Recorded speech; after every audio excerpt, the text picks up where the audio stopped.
Special coverage of March for Our Lives. Today we're going to start on Facebook, but starting at noon we're going to be on 11 Alive. We're going to show you what's happening in downtown Atlanta, Washington, D.C., rallies and marches as students demand an end to gun violence in mass shootings at their schools. So here we're going to give you a look right now at the Center for Civil and Human Rights. Moments away now from the beginning of that rally in downtown Atlanta, Congressman John Lewis and students from Stoneman Douglas High School in Parkland, Florida, will be speaking to the crowd.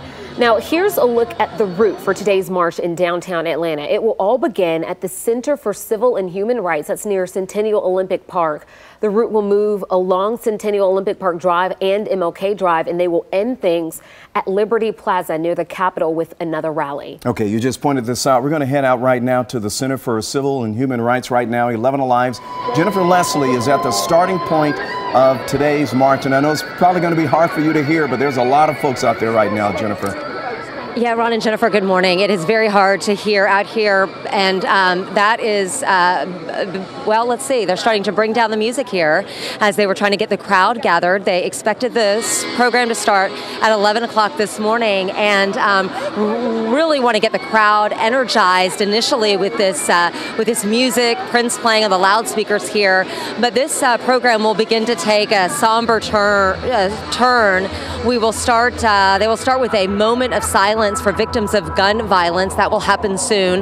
Then they will have a few speakers, some student leaders, also a Spelman College senior who is a graduate of Marjorie Stoneman Douglas High School, and three survivors of the Parkland school shooting will be here to address the crowd. The keynote speaker, as you mentioned, Congressman John Lewis, a civil rights icon, and as one student pointed out, he was the youngest speaker at the March for Washington, and here he will be the oldest speaker at the March for Our Lives Atlanta. Atlanta police are out in force. Student organizers have been working with them from the beginning to make sure everything goes off without a hitch, that everyone is safe.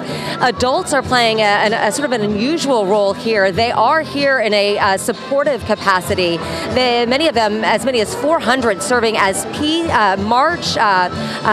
sort of peacekeepers. They will be peace marshals is their name. They'll be out along the route making sure that everybody stays safe. And they are the ones, if you see them in the crowd, they have the orange safety vests on, so they're very visible. We see so many students, so many families out here, grandparents. We see a big group of moms along Centennial Olympic Park Drive.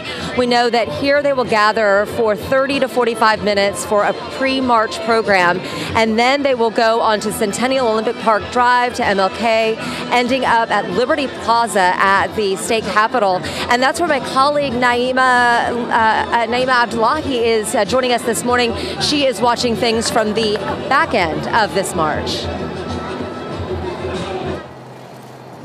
And that's right. This is where everything will wrap up, and Congressman and civil rights icon John Lewis will be given a speech. Just within the last 30 minutes, they did a sound check at the podium where he will be speaking to a large crowd. I asked just how large will this crowd be, and there wasn't an exact estimate that they gave us. We're going to pan over there. There's a few people sitting right now where they said they're going to let the march come to them. Now, this is a huge event. Everyone is looking forward to Congressman John Lewis addressing this because, like Jennifer Leslie said, you know, he played a huge role in the civil rights movement, and this is a comparison a lot of people have been making. This national movement against gun violence that high school kids all over the country are participating in, the comparison to the freedom fighters of the civil rights movement. Now, the camera crews are stationed in place. There is security. We saw state troopers in the area. We're going to see exactly how long it takes to go from the Center of Civil and Human Rights to come to here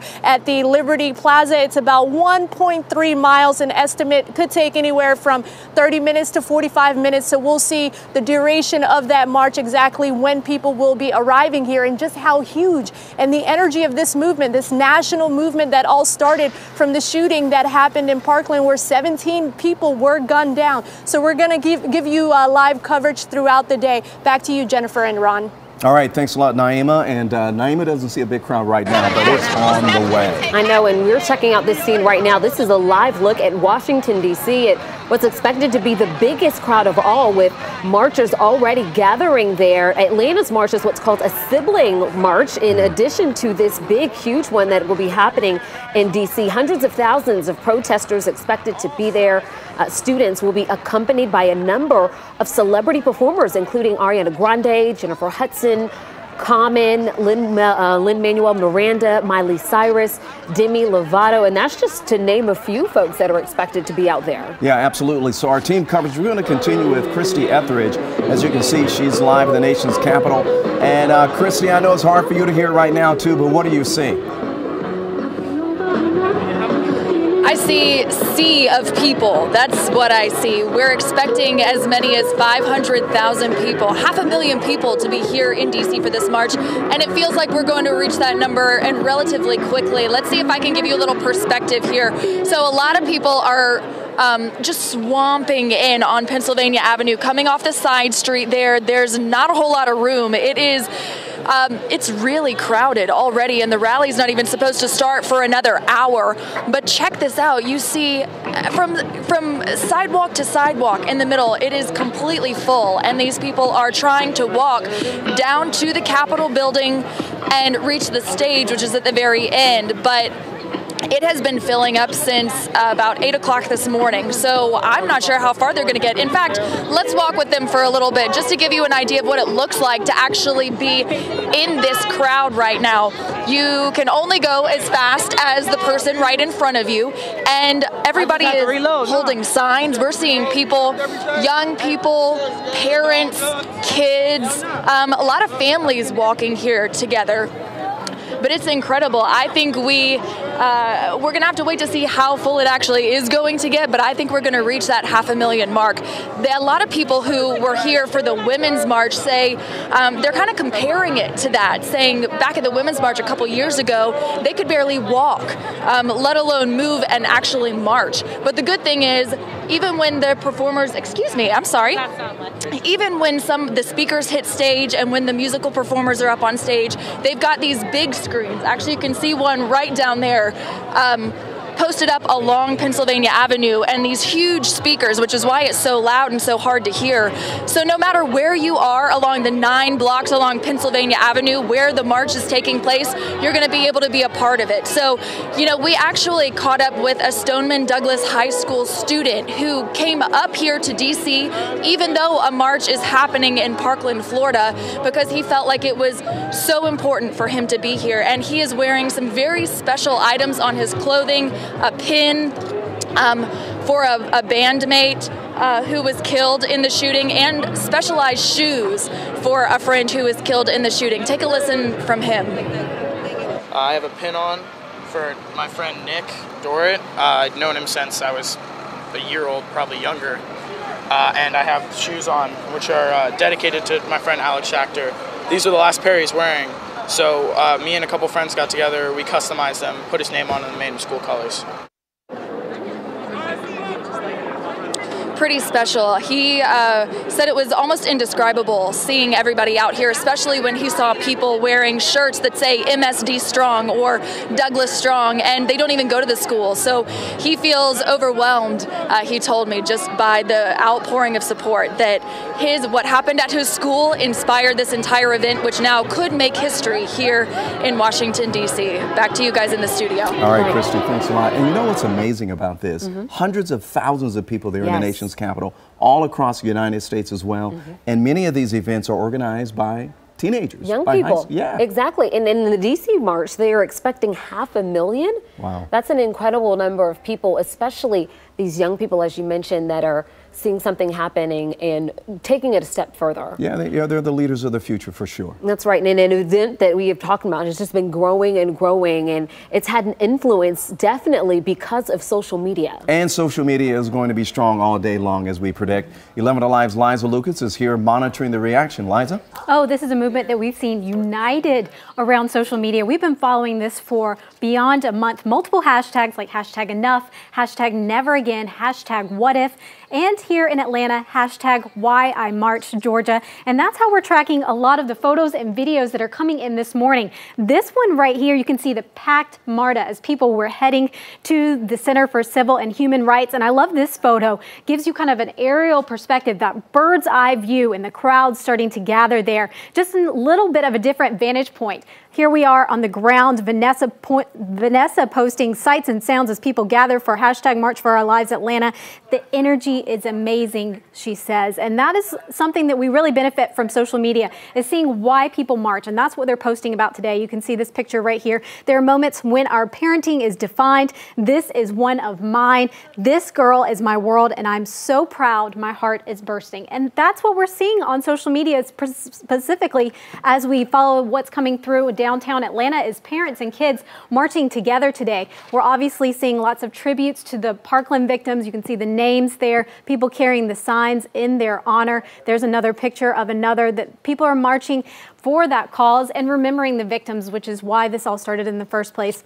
A lot of mentions of voting today, a lot of registration to vote, and this one really touched me. You can see the child sitting there with the parent already crying, haven't even gotten on MARTA yet. I assume they're on MARTA now, but this is just something that we're following throughout the morning. You can see the peace marshals there posting as well. And it's such an active conversation that we're going to be following throughout the day. Hashtag gun control. The hashtags have been so many throughout the course of this month, and social media has really powered through uniting all these various marches. And we're talking about around 800 marches across the nation. We're going to be showing you some of that activity that we're following throughout the country as we continue on our coverage this morning. But the comments continue, the photos continue, and we want to see them from you. You can use hashtag 11Alive. Keep us posted here, and we're going to keep you posted as well. Sending it back to you guys. All right, Liza, thanks a lot. And so let's check out another rally taking place in Georgia today. I know we're going to head out to Athens, where we find our Joe Henke this morning.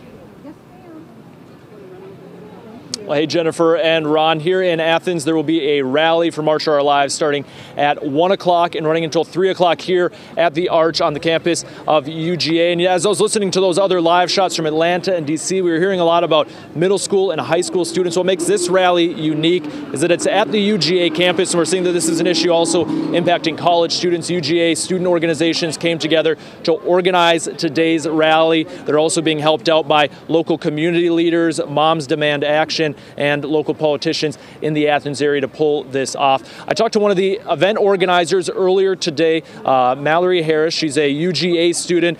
She says ever since the Parkland shooting, there has been a lot more conversations on campus about gun control, about gun violence. I talked to her a little earlier. Here's what she had to say about the focus for today's program. I have 3 goals. 1 is education about the issues. 2 is remembrance. We're going to memorialize the 19 people who have been killed in schools since February. And the 3rd is action. So we're going to have voter registration, and we're going to talk about contacting your representatives.